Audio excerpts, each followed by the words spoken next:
Hello students, welcome to the video tutorial for informatics practices of class 11. Today we are going to start our first chapter, that is the computer system overview. Now we will be covering the syllabus according to the 2020-2021 curriculum. So let's begin. Let's have a look over the contents first. Introduction to the computer system, data versus information, functionalities of a computer, basic computer organization, operating system, functions of OS, types of OS.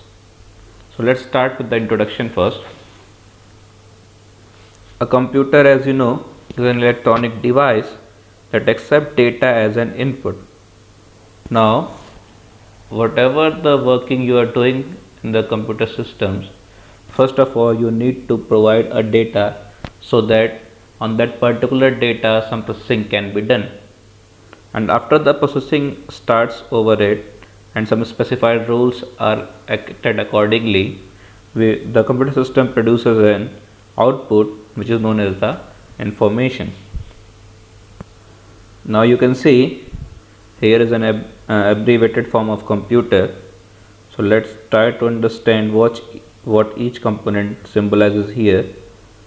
First is common, then O stands here for operating, M for machine, P for purpose, U for use, T for technology, E for education, and R for research. Now if we combine these all terms together, we can say that a computer is a common operating machine which is purposely used for technological and educational research. Now see, since different units of computer work as a single unit, so they have to achieve a particular objective. That means whatever the work you are doing on the computer system, you have a particular task assigned for that thing. So what happens is all the components of the computer system unites to work on the particular objective, on a particular goal, to provide you the output. Hence all the system are working together. That's why it is known as the computer system. Now let's have a look over data versus information. What basically data is, it is the raw facts and figures. It can be some numbers, it can be some alphabets or anything, but it is unprocessed. Okay, so if these unprocessed data are to be processed to form a meaningful information, okay, it is called the information. Getting it? See, the data are raw facts and figures which by themselves are of limited value, and information is the data that has been converted into a meaningful and useful context. That means for the formation of the information, we have to collect these data and we have to process these data so that a particular information can be achieved. For example, marks obtained by students and their roll numbers form data, and their report card is the information. Now you can see, whenever you are creating any report card or you are getting any report card, then that report card you are having several data informations. See, if you are getting suppose 20 marks out of 35 or 50, so that 20 marks is your data. Okay, and in which subject you are getting it, and compared, if you are going to aggregate all the marks and whatever the total marks is being produced, is known as the information, because it has been processed using multiple data. Now let's have a look over the functionalities of a computer. Any digital computer performs these 5 functions in gross. In gross means we can say that generally these 5 functions are being performed by any computer system. First is it takes data as an input, stores that data, process that data, generate the output. Okay, and also all these above 4 steps are being controlled by the computer system itself. Okay, let's take an example here. For addition of 2 and 3, processing is done as follows. 2 and 3 are taken as an input. Okay, as the first step was to take data as an input. Then instruction of addition is stored. That means we have to provide an instruction to the computer that we have to add these two values. Then according to the instruction, the addition is being processed and the output is generated as 5. Okay.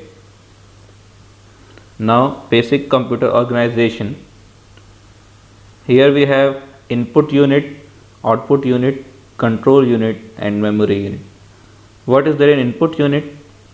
Devices which are used to input data in the system. Obviously, whatever the things in the computer system you are using for giving your input is known as the input unit.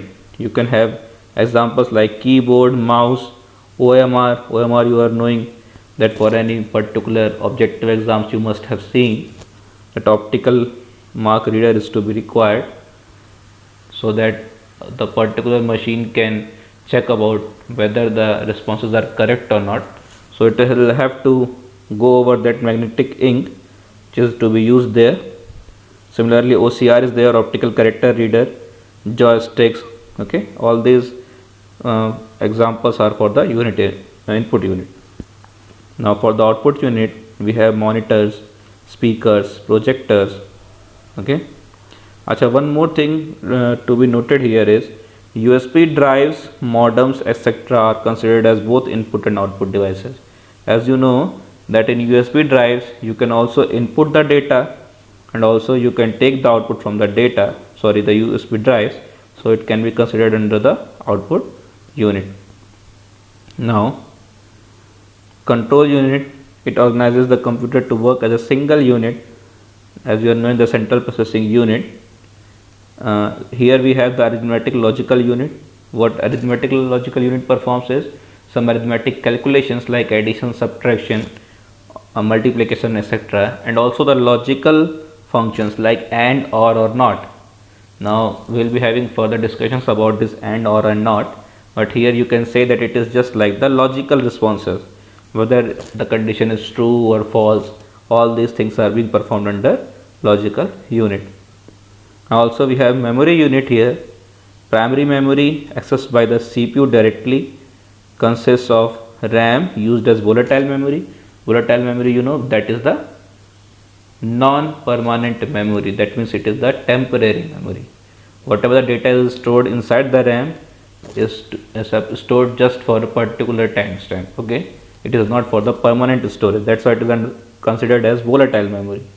Now ROM, which is also a part of the primary memory only, but here it is the non-volatile memory. Okay. Now we also have secondary memory, and the secondary storage devices which are being used alongside the primary memory, like the magnetic tape is there and the hard disk. Okay. Now the next topic is operating system.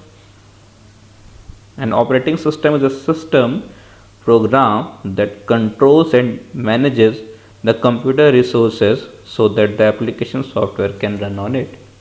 Now you can understand this thing that whatever the functions are to be performed in the computer system needs an operating system.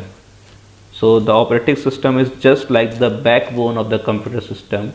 If the operating system is not present in your computer, it is just a machine which is not going to perform any particular work, because it will be just like an hardware waiting for the signal, and without your operating system you are not able to provide any signal or any instruction to the hardware.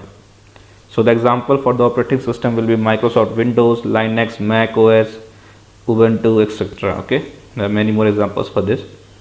So here, as we have discussed already, that OS can be considered as the backbone of a computer system, because without its presence no other programs can run. And also it acts as an interface between the hardware and the software. Interface means it provides a platform for the softwares and hardware to interact. Okay. Now suppose this diagram is there.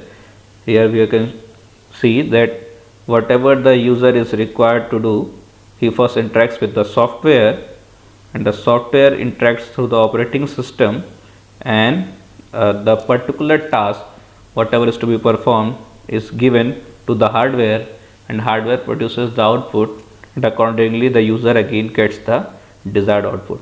So this whole function is being performed in the similar way, in this order, that is user interacts to the software interacts to the operating system gives command to the hardware, and the desired output is achieved.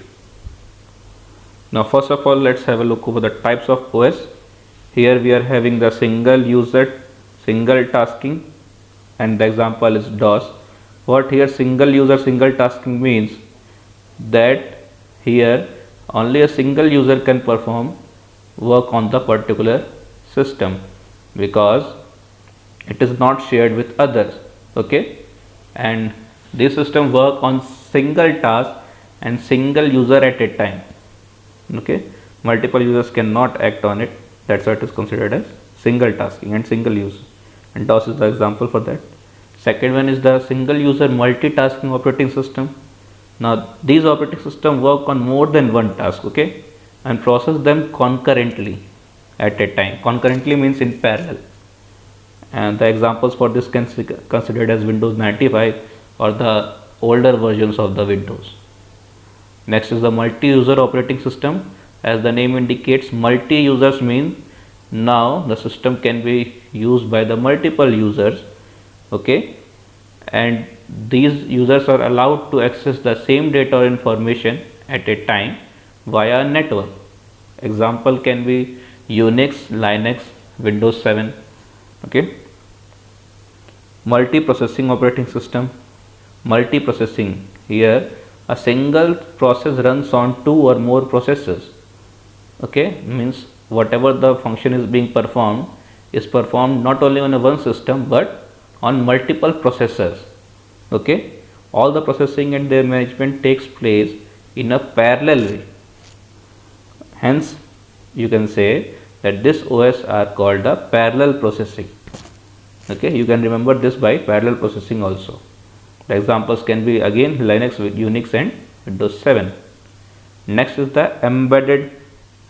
Okay, embedded means whatever the functioning of the system is required is being installed in a particular machine. For example, microwaves or washing machine. As whenever you are using these automatic washing machines and microwaves, only you have to start the machine and rest all the work are being performed by the devices itself. So you can understand that there should be some instructions fitted inside that computer or that device which is performing all the systems properly in a systematic manner. So these type of operating system are considered as embedded operating system. And also you are having the distributed operating system. The word distributed means that in these OS the computer work in cooperation with each other. That means multiple systems are giving and exchanging the results with other systems. Okay, that's why it is known as the distributed. Okay, so whatever the work will be there, it will be distributed among different systems, and all these systems will be under a network sharing the resources to each other. Next is the functions of OS. So what are the functions? First is the processor management. Processor management does the loading, scheduling and executing of the processes or the programs. Whenever any program is to be loaded and at what time that particular thing is to be done, at what time that particular operation is to be terminated, all these things are under processor management. Next is the memory management. What it does is allocates and deallocates the memory. Suppose if you have provided some value to the system as an input, so that particular input has to be given a particular memory address. Okay, and after that value is in no more use, it has to be again deallocated. Okay, so all these activities are performed by the device management. Okay, next one is the storage management. Sorry, we have not discussed about the device management. Device management means communicating and controlling various input and output devices. Okay, so whenever any communication is required between devices, suppose if you have given a print command to the printer, so there has to be some communication between this particular web application to the printer. So if you are giving any particular printout, the printer has to get the communication. Okay, and if the communication is in any way not, terminated in a bad manner or in a false manner, so the particular task cannot be achieved. So there has to be a proper management for this, and this is known as the device management. Next is the storage management.